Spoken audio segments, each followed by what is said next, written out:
नमस्कार मित्रांनो, मी प्रशांत बनसोड पाटील. आपण पाहत आहात डोक्याला खुराक.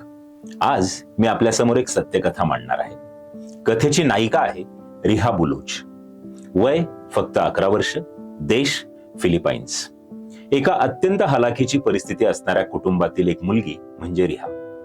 ही चिमुकली शाळेत जायला लागते. शाळेतील अभ्यासक्रमाबरोबरच विविध स्पर्धांमध्ये सहभाग नोंदवायला लागते. त्यात तिची आवड वाढते रनिंगमध्ये.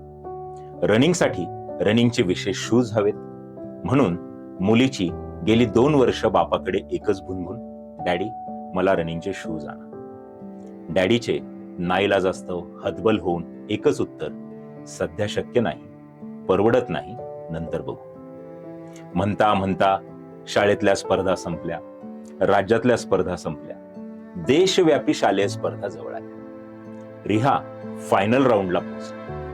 सर्व स्पर्धक हायफाय शूज मध्ये स्पर्धेसाठी तयार झाले. हिच्याकडे शूज नव्हतेच. आता काय करायचं? एवढ्या मोठ्या स्पर्धेत विना शूज धावायचं की शूज नाही म्हणून कुठेतरी कोपऱ्यात दडून बसायचं? छोट्या रिहाने एक शक्कल लढवली. हातपाय मुरगळल्यावर आपण त्यावर क्रेप बँडेज लावतो ना, तसं क्रेप बँडेज तिने शाळेच्या फर्स्ट एड बॉक्स मधून आणले आणि मग जखमेवर लावायच्या पट्ट्या बुटांसारख्या पायावर लावल्या. त्यावर पेनाने लिहिले नायके आणि जीव तोडून चिमुकली रिहा पळाली. 400 मीटर स्पर्धा झाली, 800 मीटर स्पर्धा झाली, 1500 मीटर स्पर्धा झाली. तिन्ही स्पर्धेंचे गोल्ड मेडल्स चिमुकल्या रिहाच्या खिशात. तिचे पेनाने लिहिलेले पट्टी शूज प्रचंड फेमस झाले. आपण आजही गुगल करून पाहिलं तर आपल्याला ते दिसते.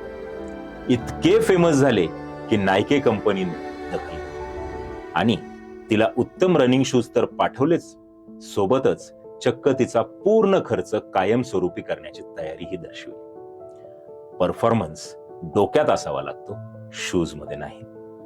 अभ्यास डोक्यात भिनलेला असावा लागतो, पुस्तकात नाही. आपण प्रथम मनात ठरवावे लागते, मला हे निभवायचे आहे की नाही.